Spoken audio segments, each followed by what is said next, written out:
Hi, you're listening to the Love of Money podcast, and today I'm going to talk about the stock market. Will there be a stock market crash this year? Well, the month of October is volatile. It's actually the most volatile month for stocks. October has a history of being volatile. As you've seen, if you're in the stock market, that September was a terrible month for stocks. And so, according to history, October is the most volatile month. Now, there's something called a black swan event, and the definition of a black swan is a sudden market crash and it's unpredictable. That's what a black swan is. And some people are saying to get ready for the black swan. So there have been some predictions that every 150 years, there's a formula that there'll be a 22.6% drop, and it's not a very strict formula because that could mean that nothing happens or it could mean that it happens twice. But there is a formula that something will go on in the stock market every 150 years. There are many large investors who could get out of the stock market if they decided to, and that's what would trigger the black swan, because the less people that you have in the stock market, like when people are selling off, that's what causes the prices to decrease. So the more people in it, the better.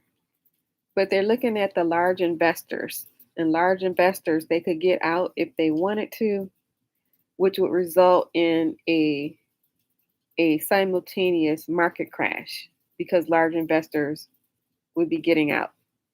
And so there is a way that they could halt the trading. They could stop people from trading, but this would not stop large investors from getting out if they wanted to. There are ways around it. Anytime you want to get out, there are different ways around it. There's no way to prevent large investors from getting out.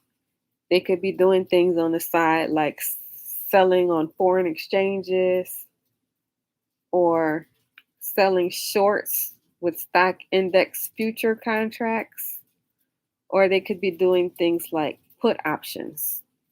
So there's always a way for large investors to get out whenever they are ready to get out. And so that's what would cause a simultaneous market crash. And so the month of October is actually the anniversary of the two worst crashes in history, the month of October. But what eventually happens is, if indeed there is a market crash, what goes down will eventually go back up. Of course, it will take some time. Generally, generally like around 2 years on average, it would take time to go back up.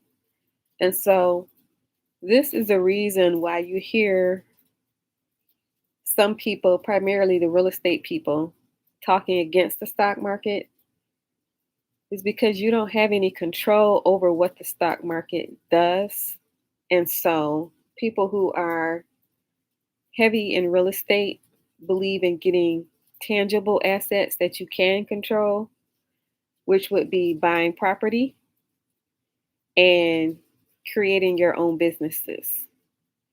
So um, it's a good idea to do all three. Actually, the stock market is very good for creating wealth. It's something that a lot of people don't know about, and they might not ever find out about it, about the compound interest that the stock market provides.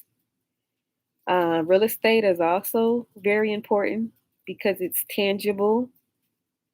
And then creating your own business is very important also because you're not at the whim of somebody else having control over you and having the power to fire you whenever they get ready.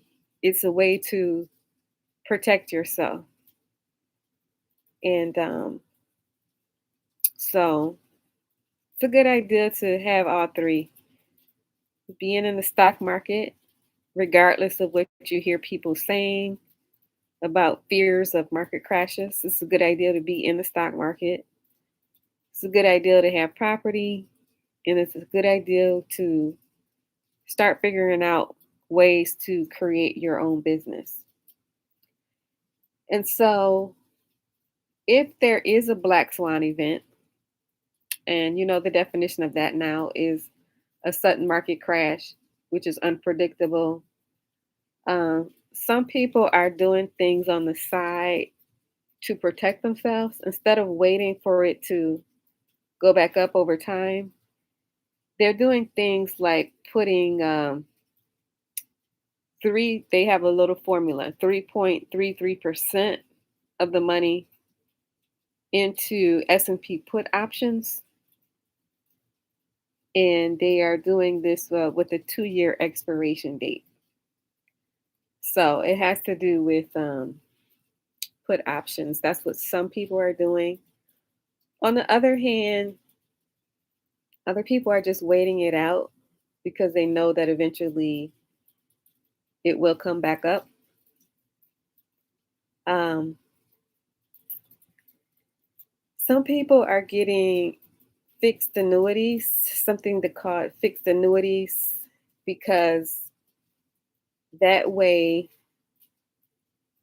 in the event that you are ready to retire, you will have a set amount of money each month, no matter what the stock market is doing. On the other hand, some people are opposed to annuities. Like if you listen to people like Dave Ramsey, um, even in the book Simple Path to Wealth, I read the book Simple Path to Wealth. They are against annuities because of the high commission rate. They're saying that you would have way more money by putting your money into the stock market versus getting annuities because of the fact that they charge so much commission for annuities. So you would have less money using annuities versus just putting it into the stock market. So people have varying opinions on that. I can see I can see the safety net with the annuity in the event that you would retire, that you would be guaranteed to be getting a set amount of money instead of relying on something that could go up and down.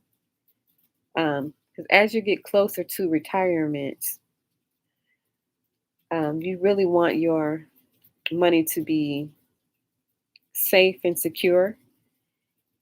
But if you're not close to retirement, say you are 10 years away from retirement, for example, then you do have time for the fluctuations that occur in the stock market, where it's going down and then you're waiting that time for it to go back up and that compound interest to build. So generally, I would say it's a good idea to diversify,